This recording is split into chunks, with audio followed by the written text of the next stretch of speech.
शंकराचार्य पद कोई साधारण पद नहीं है। राष्ट्रपति से भी उच्च पद है ये, प्रधानमंत्री जी से भी बड़ा ये पद है। जो प्रधानमंत्री का पद है उससे भी बड़ा ये पद है। अगर जगत गुरु शंकराचार्य जी को रोकने के लिए प्रयत्न किया जा रहा है तो समझ लीजिए कहीं ना कहीं सनातन धर्म को इससे बहुत बड़ा खतरा है।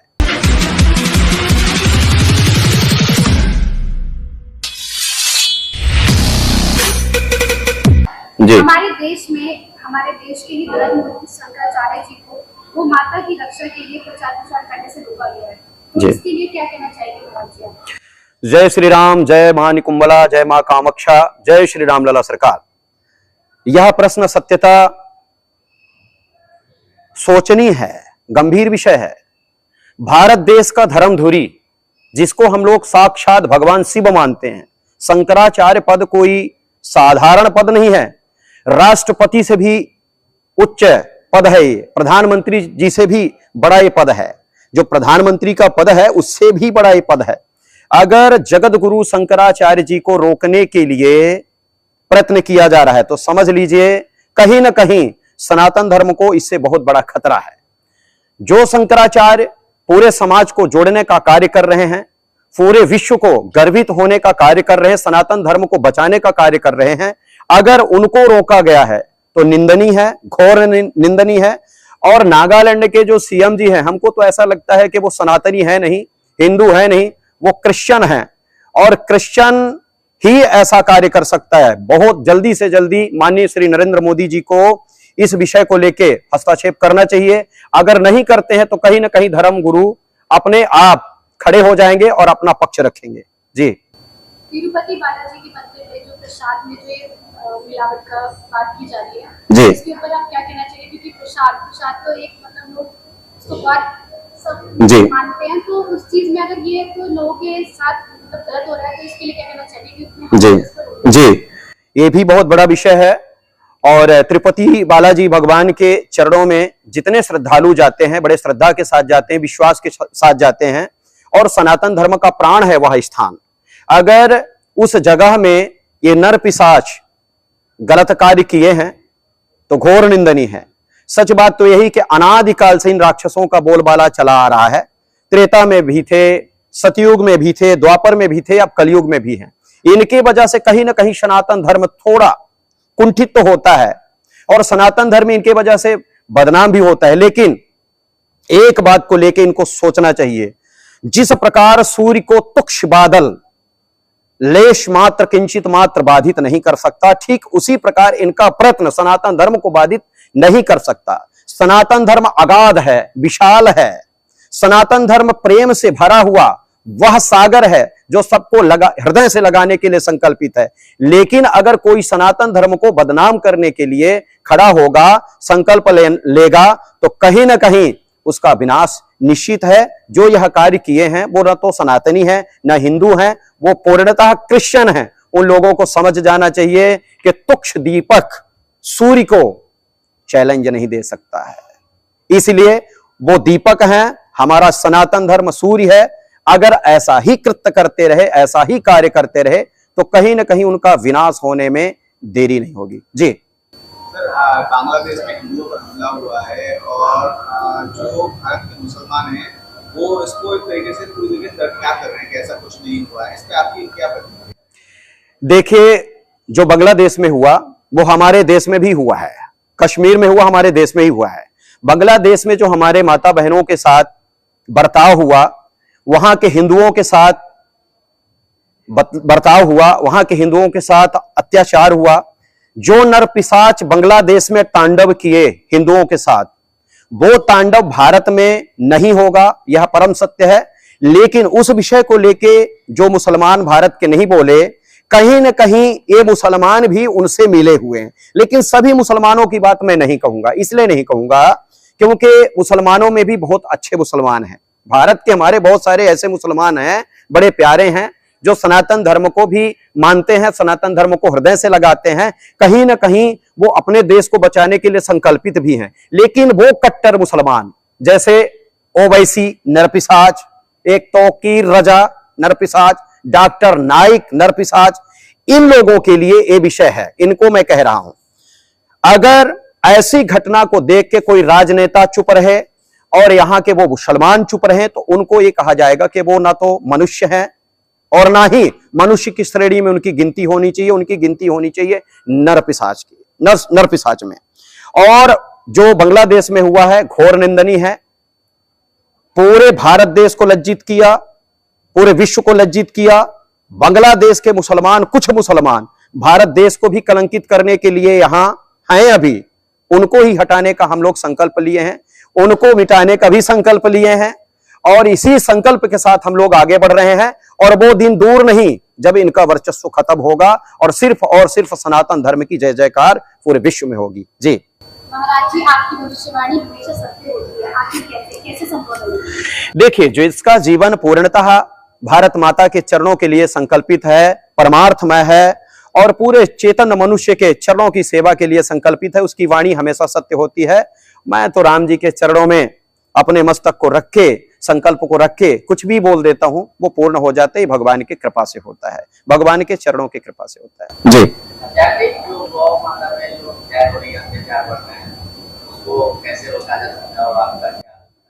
बहुत सुंदर आपका प्रश्न है। यह प्रश्न राष्ट्रहित में है। गौ माता की हत्या नहीं होनी चाहिए। गौ माता भारत देश के प्राण है, गौ माता हम सबकी प्राण है, भारत की गरिमा है गौ माता। जिसके चरणों की पूजा, जिनके चरणों की पूजा भगवान राम, भगवान कृष्ण किए हैं, अनादिकाल से जो गौ माता पूजी आ रही हैं, अगर उनकी हत्या हो रही है, उनका रक्त बह रहा है, सत्यता ये शोचनीय विषय है, कल्पनीय विषय है, चिंतनीय विषय है। लेकिन इस विषय को माननीय श्री नरेंद्र मोदी जी लेके चिंतन मनन करें, यह विषय अच्छा रहेगा। मुझे तो ऐसा लगता है कि अगर गौ माता की हत्या बंद नहीं हुई, गौ माता राष्ट्र माता के रूप में स्थापित नहीं हुई, तो कहीं ना कहीं सनातन धर्म की सबसे बड़ी क्षति होगी। और इस विषय को लेके बहुत जल्दी संकल्प लेना होगा कि गौ माता का वध रुके। गौ माता के वध के लिए 172 बूचड़ खाने चल रहे हैं, जिनमें हजारों लाखों गौ माता कट रही हैं और इन राजनेताओं के संज्ञान में है, ज्ञान में है, इनके दृष्टि में है, इनके श्रवण से सुनाई दे रहा है कि ऐसा हो रहा है, लेकिन सोए हुए हैं। ये दुर्भाग्य का विषय है। इनको बहुत जल्दी से जल्दी जगना पड़ेगा और गौ माता की हत्या को रोकना पड़ेगा। गौ माता की हत्या रुकी तो समझ लेना पूरे विश्व में राम राज की स्थापना होगी। अगर हत्या नहीं रुकी तो कहीं ना कहीं दिक्कत होगी, सनातन धर्म कुंठित होगा, कष्टित होगा, सनातन धर्म को लेके परेशानी होगी। जी राजनेताओं की आप बात कर रहे हैं, प्रधानमंत्री नरेंद्र मोदी लगभग 75 साल क्रॉस कर चुके हैं और विश्व में उनके प्रधानमंत्री बनने की संभावना कम है। आपके हिसाब से भारत का अगला प्रधानमंत्री कौन? देखिए, माननीय श्री नरेंद्र मोदी जी सत्यता भारत देश को गर्वित किए हैं, उनके वजह से पूरा विश्व गर्वित हुआ है।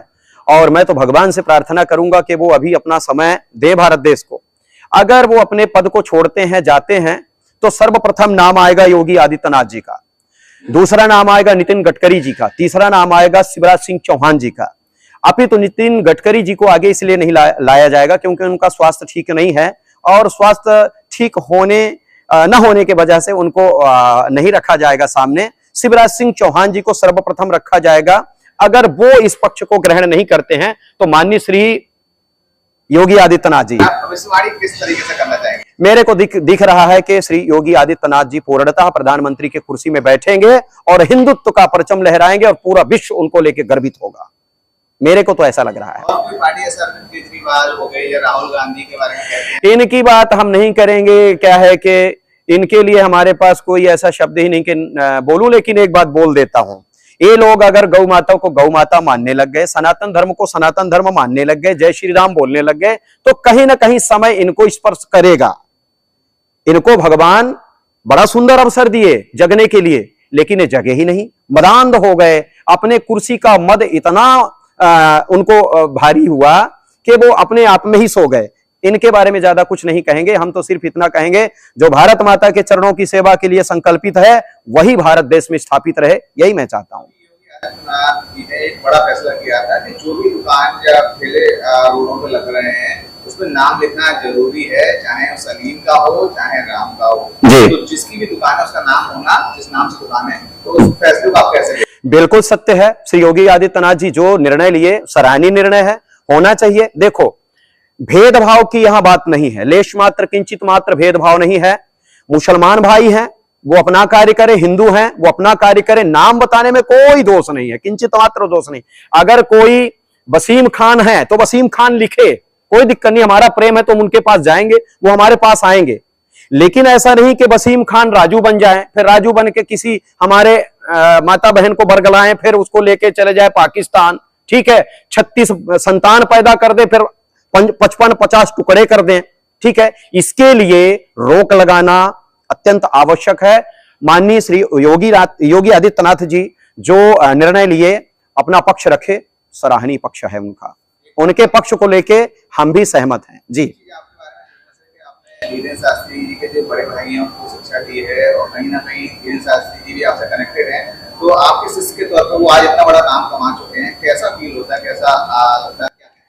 जो भारत देश का अनुयायी है, भारत माता के चरणों की सेवा करने वाला है, सनातन पुत्र है, वो हमारा प्रिय भाई है, हमारा अंग है और हमारे हृदय की ज्योति है, सच बात है।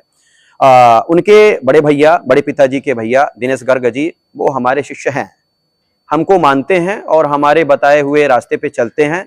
और कहीं ना कहीं धीरेन्द्र भी हैं, लेकिन धीरेन्द्र हमसे शिक्षित नहीं है, दीक्षित नहीं है, जानते हैं, मानते हैं, जब उनका भाई ही हमारा शिष्य है तो इतना तो जानते हैं।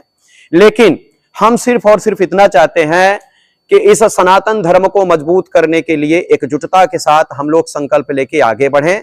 और कहीं ना कहीं एक दूसरे से सभी जुड़े हुए हैं, हमारा तो हृदय से सबको आशीर्वाद है, प्यार है, प्रेम है, और हम चाहते हैं कि सभी भारत माता के चरणों की सेवा करें, गौ माता की रक्षा करने के लिए आगे बढ़ें, सत्य सनातन धर्म का ध्वज पूरे विश्व में लहराएं, यही संकल्प लेके आगे बढ़े, हम यही चाहते हैं जी। भारत में कहा जाता है कि हिंदुत्व और सनातनी में एकता नहीं है, उनको क्या ऐसा मैसेज देना चाहिए, क्या कहना चाहेंगे कि भारत के हिंदू हैं वो एक हो और सनातनी हैं वो अपने धर्म को और कहीं ना कहीं हमारे जो सनातनी भाई हैं, हिंदू भाई हैं, वो अज्ञानता के मार्ग को चुन लिए हैं,